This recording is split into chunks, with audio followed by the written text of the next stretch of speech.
दोस्तों नमस्कार। Homeopathy with Sachin में आप सब लोगों का बहुत बहुत स्वागत है। और आज एक और नए एपिसोड में हम लोग स्वेलिंग की बात करेंगे। काफी दिन बाद एक वीडियो आया है। एक्चुअली मैं थोड़ा सा ये डिजिटल सेटअप के लिए लगा हुआ था और थोड़ा इसमें मुझे टाइम लग गया एक नई वीडियो बनाने में। आज हम स्वेलिंग के बारे में बात करेंगे क्योंकि डिजिटल में चीजें ज्यादा इंटरेक्टिव हो जाती है, समझना इजी हो जाता है और समझना मेरे लिए समझाना भी बहुत आसान हो जाता है। स्वेलिंग यानी कि सूजन हमारे शरीर में एक ऐसी प्रॉब्लम जनरेट कर सकती है जो ओवर द टाइम हमें किसी बुरी स्थिति में फंसा सकती है। तो इसको टाइमली पहचान जाना, टाइमली आइडेंटिफाई कर लेना कि किस वजह से स्वेलिंग हो रही है, कारण क्या हो सकता है, वो बहुत जरूरी रहता है हमारे लिए। जैसा कि हम देख ही रहे हैं, स्वेलिंग का मतलब है कि हमारे बॉडी पार्ट में फ्लूइड मतलब पानी का इकट्ठा हो जाना। पानी का पूरे तरीके से बाहर नहीं निकलेगा तो बॉडी में जमा होगा, वो जमा होगा तो जहां भी जमा होगा वहां पे स्वेलिंग आएगी। इसका एक बड़ा कारण जो है कोई इन्फेक्शन भी हो सकता है या कोई अंडरलाइंग डिजीज भी हो सकती है।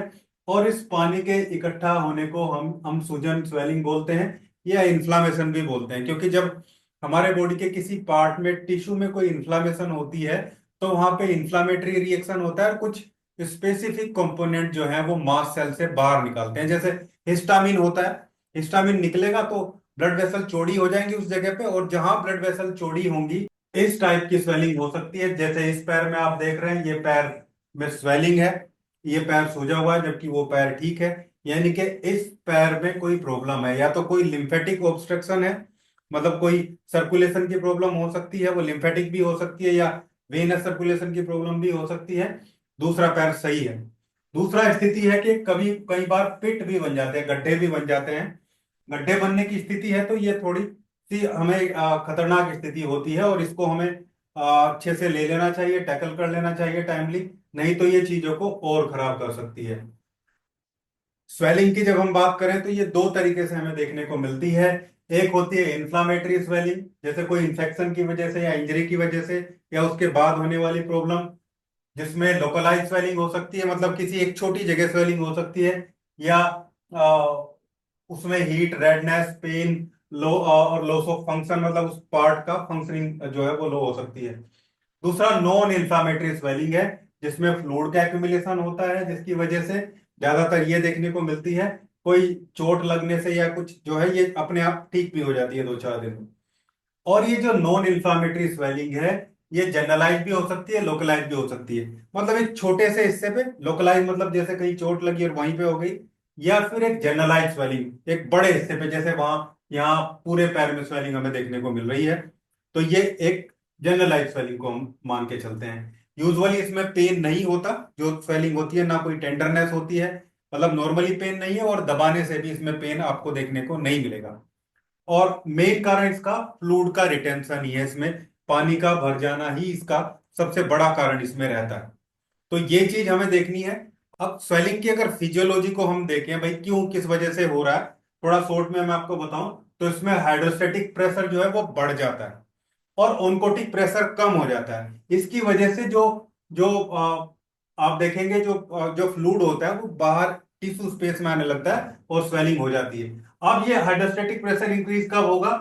जब हार्ट फेलियर की प्रॉब्लम होगी, या डीप वेन थ्रोम्बोसिस होगा, मतलब वेन में कोई ब्लॉकेज होगा, या सिरोसिस होगा, लीवर की प्रॉब्लम होगी, लीवर सिरोसिस होगा तो भी ये प्रॉब्लम होगी पोर्टल वेन हाइपरटेंशन होने की वजह से। दूसरा, ऑनकोटिक प्रेशर डिक्रीज हो जाए, एल्बुमिन कम होने से फ्लूइड ब्लड में वापस नहीं जा पाता है। इस ऑनकोटिक प्रेशर के कम होने से कारण है लीवर डिजीज, जिसमें हम देखते हैं एल्बुमिन डिस्टर्ब मिलता है, और किडनी डिजीज, नेफ्रोटिक सिंड्रोम या किडनी फेलियर की प्रॉब्लम हो सकती है, जिसमें क्रेटिनिन और यूरिया बढ़ जाता है, या मॉल न्यूट्रिशन, मतलब न्यूट्रिशन की कमी शरीर में हो तो भी हो सकता है। तीसरा कारण हो सकता है कैपिलरी की परमेबिलिटी जो है वो डिस्टर्ब कर जाए और उससे जो फ्लूइड है वो पास होने लगे, यानी कि उसको उससे चीजें जल्दी से पास आउट होकर बाहर जाने लगे, जो बाहर निकलने का एरिया वो थोड़ा बड़ा हो जाए। ये सेप्सिस, ट्रोमा, बर्न, जलने में हो सकता है, एलर्जिक रिएक्शन में हो सकता है, इन्फ्लामेशन में हो सकता है। एलर्जी में भी आपने देखा होगा सूजन हो जाती है।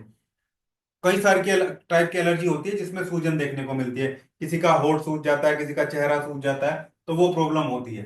फिर फोर्थ रीजन है लिम्फेटिक ऑब्स्ट्रक्शन, मतलब जो लिम्फेटिक सर्कुलेशन है उसमें प्रॉब्लम हो जाए, लिम्फेटिक सिस्टम फ्लूइड को ड्रेन नहीं कर पाता, जो हमारा लिम्फेटिक सिस्टम है वो प्रॉपरली फ्लूइड ड्रेन नहीं होता है, वो भी इकट्ठा होने लगता है। ये कैंसर में हो सकता है जब लिम्फ नोड ब्लॉक हो जाती है, फाइलेरिया में हो सकता है जिसमें आप देखते हैं बैक्टीरियल इन्फेक्शन की वजह से पैर बहुत मोटा हो जाता है, और post surgical removal of lymph node, यानी कि लिम्फ नोड अगर निकाल दी जाए किसी की तो ये प्रॉब्लम देखने को मिल सकती है। नॉर्मली स्वेलिंग को हम तीन तरीके से देखते हैं, ड्रोप्सी, एनासार का, एसाटाइज, एसाटाइज। हालांकि हमारे पास मेडिसिन लगभग एक ही है, जो जो मैं बताऊंगा वो पूरे तरीके से काम करेगी इसमें। ड्रोप्सी एक जनरलाइज स्वेलिंग है जो पूरे शरीर में देखने को मिलती है। मुख्य कारण है हार्ट की प्रॉब्लम, किडनी या लीवर की प्रॉब्लम। एनएसआर का ये बहुत सीवियर टाइप का जनरलाइज एडिमा है, जो पूरे शरीर की जो स्वेलिंग है, जो हर जगह स्वेलिंग मिलेगी, वो एनएसआर का ही हम उसको बोलते हैं। और ये एडवांस हार्ट फेलियर की कंडीशन, लीवर की एडवांस स्टेज, लीवर खराब होना, सिरोसिस, नेफ्रोटिक सिंड्रोम, और किडनी फेलियर में भी ऐसा देखा जाता है। दूसरा है पेट में पानी भरना, यानी कि पेट की सूजन, एसाइटिस।